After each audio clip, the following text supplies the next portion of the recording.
Assalamualaikum warahmatullahi wabarakatuh dan salam sejahtera untuk kita semua.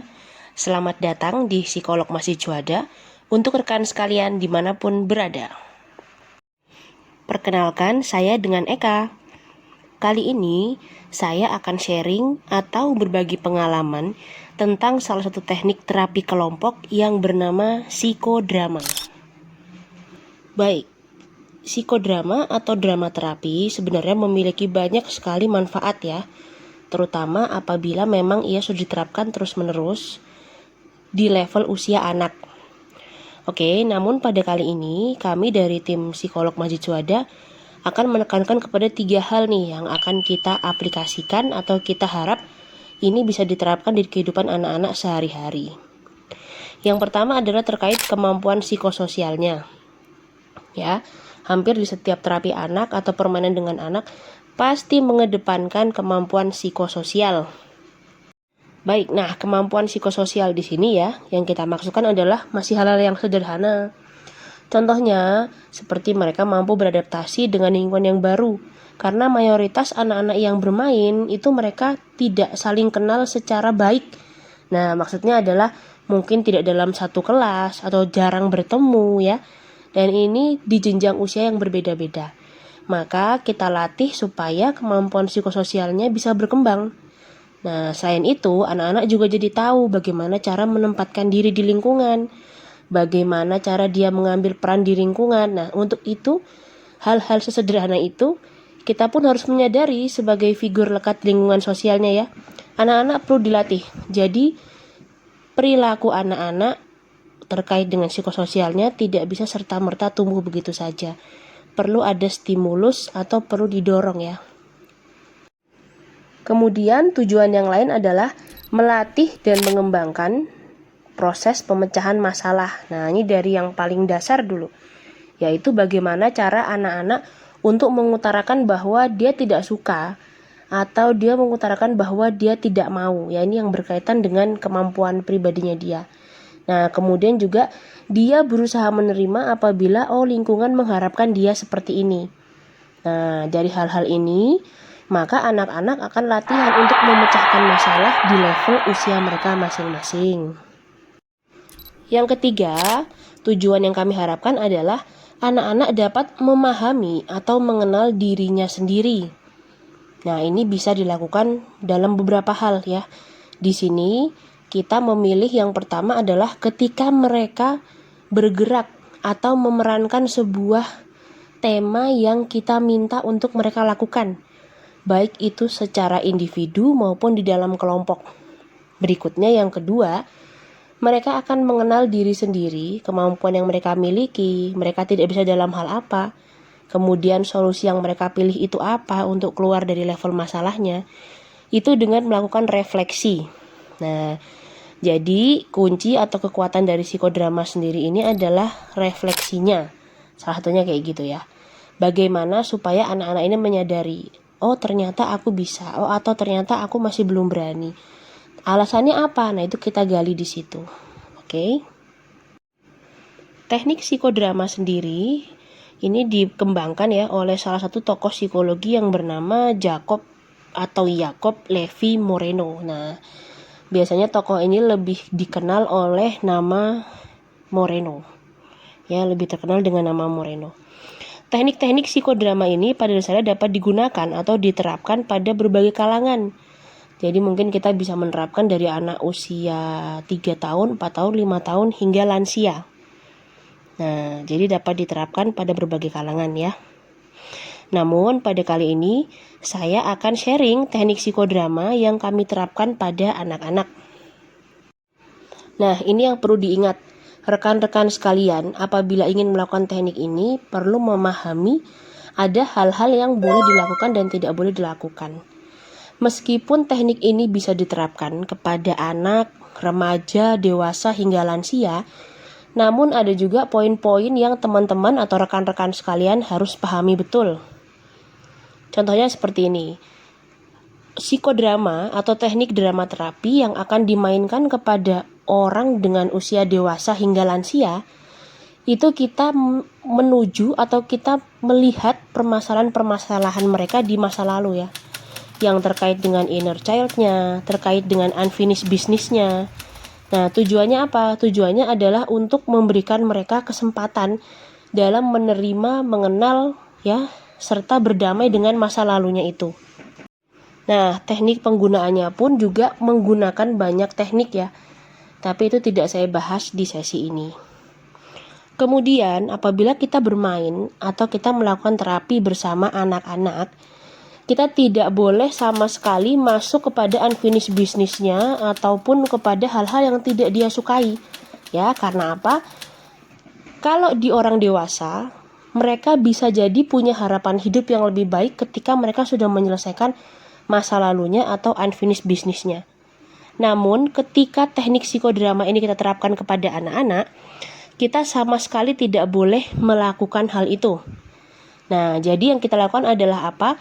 Kita membentuk masa depannya dengan hal-hal yang positif, ya, supaya mereka jadi memiliki mekanisme pertahanan diri untuk bekal mereka menghadapi permasalahan-permasalahan di level-level usia atau level usia tumbuh kembangnya mereka di masa depan. Oke? Sudah mengerti ya poinnya? Jadi untuk anak-anak, kita sepakat untuk tidak mengorek-orek hal-hal yang bisa membuat mereka menjadi semakin sedih, tidak bersemangat, merasa bersalah, itu tidak kita mainkan sama sekali. Oke? Oke, sekarang kita masuk ke teknis pelaksanaan. Nah, sebelum kita masuk lebih dalam, perlu saya ingatkan sekali lagi, karena teknik ini adalah masuk ke dalam teknik terapi, ya, maka kita membutuhkan kejelian dalam melakukannya. Nah, meskipun nampaknya cuma bermain drama, action, reflection, hanya seperti itu, tapi sebenarnya ini adalah teknik terapi. Oke? Nah, maka tolong baik-baik kita simak bersama-sama ya, kita belajar bersama-sama, serta ikuti langkah demi langkah yang akan saya sharingkan secara runtut, agar tujuan awal dari kegiatan bermain atau terapi bermain ini ya, menggunakan psikodrama, dapat tercapai dengan baik. Oke, nah fasilitator di dalam teknik bermain psikodrama atau teknik terapi psikodrama ini juga bisa berperan sebagai director ya. Nah, director ini sendiri nanti tugasnya adalah mengarahkan anak-anak untuk masuk step by step supaya bisa melakukan terapi bersama. Nah, nanti ketika anak-anak sudah dirasa bisa masuk bersama-sama, dalam artian masuk itu adalah semua sudah saling kenal, semua sudah nyaman ya, semua sudah include mau masuk, semuanya mau main bareng, baru kita buat semacam tema-tema yang akan dimainkan. Teknik pengenalan di dalam psikodrama ini biasanya dikenal dengan nama warming up. Nah, ini pemanasan ya. Teknik pemanasan ini sendiri nanti dilakukan bisa ada beberapa tahap atau beberapa cara. Misal, mulai dari meminta anak-anak untuk memaknai perasaannya. Siapa yang hari ini senang duduk di sini, misalnya seperti itu. Siapa yang hari ini sedang bersemangat bisa duduk di sini. Siapa yang hari ini sedang mengantuk duduk di sini. Nah, nanti setelah mereka diminta untuk memaknai perasaannya, kita tentukan ya tadi itu.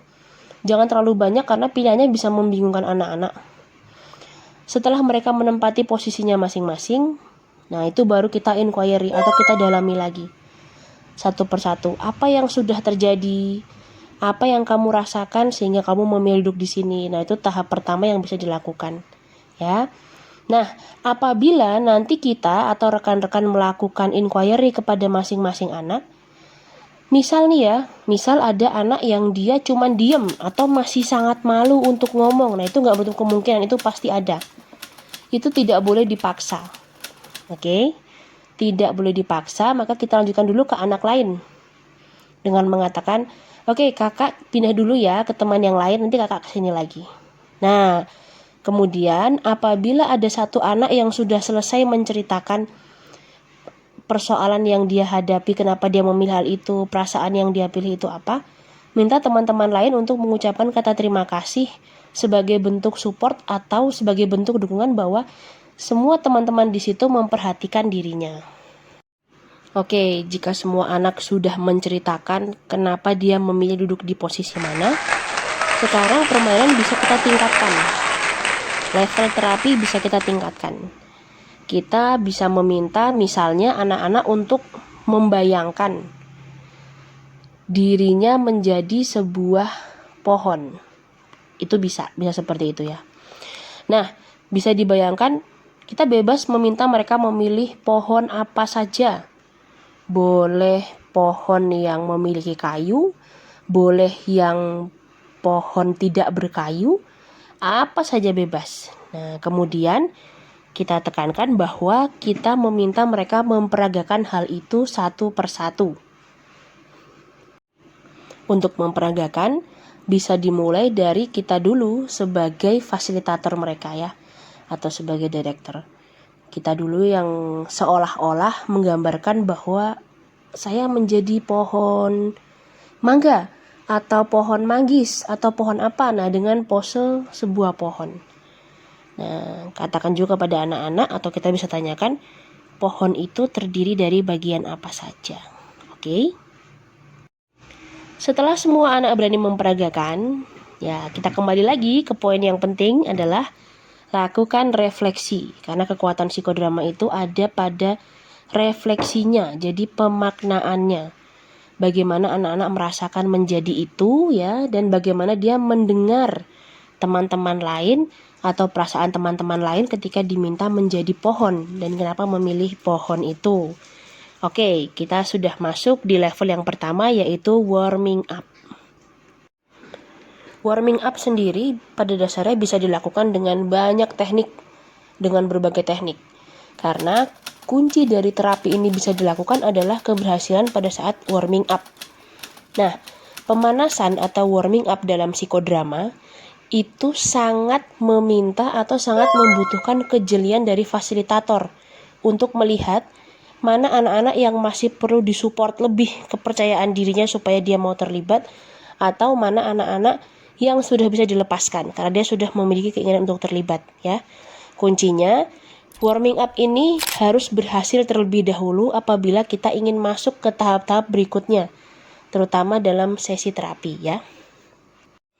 Selanjutnya, saat tadi dirasa sudah lumayan bagus nih ketika masuk atau meminta anak-anak untuk mereka berimajinasi menjadi pohon, mulai dari satu pohon, mulai dari 2 anak bergabung menjadi 1, 3 anak bergabung menjadi 1. Sekarang kita naikkan lagi levelnya dengan meminta anak-anak memikirkan suasana yang sudah pernah terjadi, sudah pernah mereka alami. Contohnya, anak-anak tolong buatkan suasana hari Senin jam 7 pagi. Nah, artinya apa? Di sini kita meminta anak-anak melakukan kegiatan upacara. Ya, ada siapa saja sih pada saat upacara itu? Misalnya ada pembina upacara, ada pemimpin upacara, sampai ada peserta upacara. Nah, itu mereka bisa tidak memvisualisasikan itu kembali, ya. Menyadari bahwa setiap hari Senin itu ada siapa saja di sana. Nah, maka kita minta mereka melakukan. Pertama, kita masih membiarkan saja dengan mereka bersuara, kamu pengen jadi ini, pengen jadi itu, harusnya kamu ini, harusnya kamu itu, nggak apa-apa. Karena masih awal transisi, jadi biarkan mereka berkoordinasi.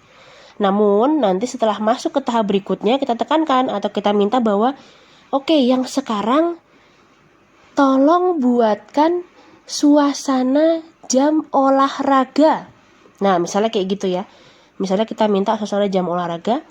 Di sini artinya kita bilang ke mereka, tapi yang sekarang tanpa suara ya. Jadi kalian cuman boleh saling melihat, oh ini teman saya jadi apa ya, itu jadi apa ya, dan aku harus jadi apa. Nah, dan kita juga boleh memberi pancingan supaya nanti ini bisa jadi cerita. Nah, jadi misalnya nih di sini nanti ada yang begini, kamu nggak boleh di sini ya. Nanti kalau lagi main volley ini ketendang dong, misalnya kayak gitu. Oke? Setelah selesai, maka jangan lupa kita segera melakukan refleksi. Tanya kepada anak-anak itu, bagaimana perasaannya ketika tadi yang pertama boleh berdiskusi. Kemudian ketika yang kedua, bagaimana setelah mereka diminta melakukan sesuatu tanpa diskusi, jadi hanya melihat teman-temannya, dan itu kita lakukan terus-menerus dengan berbagai tema. Bisa minta mereka melakukan suasana sore hari di Malioboro, misalnya karena kami di kota Jogja ya, jadi kami bisa meminta anak-anak melihat situasi sore hari di Malioboro atau di tempat-tempat rekan sekalian dimanapun berada. Bisa yang istilahnya anak-anak itu familiar atau sudah pernah melihat. Nah, jadi jangan kita kayak tiba-tiba bilang di puncak gunung X kayak gitu, karena juga seumuran mereka meskipun ada, sangat jarang ada anak-anak yang bisa naik gunung. Nah, istilahnya kayak gitu. Oke teman-teman, itu tadi sedikit gambaran tentang terapi psikodrama yang kami lakukan kepada anak-anak dalam sesi sore bersama dengan anak-anak yang ikut di kegiatan after school ya. Nah, untuk teknik psikodrama karena sangat banyak sekali dan tidak mungkin dilakukan dalam waktu yang sebentar, maka pada sesi itu kami masuk hanya di tahapan warming up, kemudian reflection ya. Nah, teman-teman juga bisa melakukan hal itu, bisa berlatih dari sekarang ya. Bisa memastikan kapasitas kita dulu, kita memang benar-benar mampu untuk mengcover anak-anak, benar-benar mampu melihat ekspresi mereka ya, dan tidak istilahnya tidak mendobrak atau tidak memaksa terlalu jauh. Ayo kamu harus cerita, kamu pasti bisa. Nah, di psikodrama tidak seperti itu prosesnya. Karena kesiapan orang untuk melakukan atau kesiapan anak untuk melakukan itu berbeda-beda dan kita harus paham. Jadi ketika memang dia tidak mau melakukannya, jangan dipaksa ya, jangan distimulus, apalagi jangan ditambahi dengan kata-kata ayo, biasanya kakak pernah dengar kamu ngomong di kelas berani kok. Nah, itu jangan ya. Biarkan kegiatan ini atau terapi ini mengalir dan anak-anak menjadi senang. Oke? Itu tadi kegiatan ketika untuk dilakukan dalam suasana fun ya. Jadi yang tujuannya untuk terapi sederhana. Nah, namun kembali lagi, teknik terapi psikodrama sendiri untuk anak itu juga bisa dilakukan dalam rangka menguak kasus bullying, kasus kecemasan di kelas, dan lain sebagainya. Namun untuk masuk ke sana, kita harus menguasai basic yang sudah saya sharingkan dari awal hingga akhir. Nah, tinggal rekan-rekan bisa terus mencoba, terus berlatih. Oke?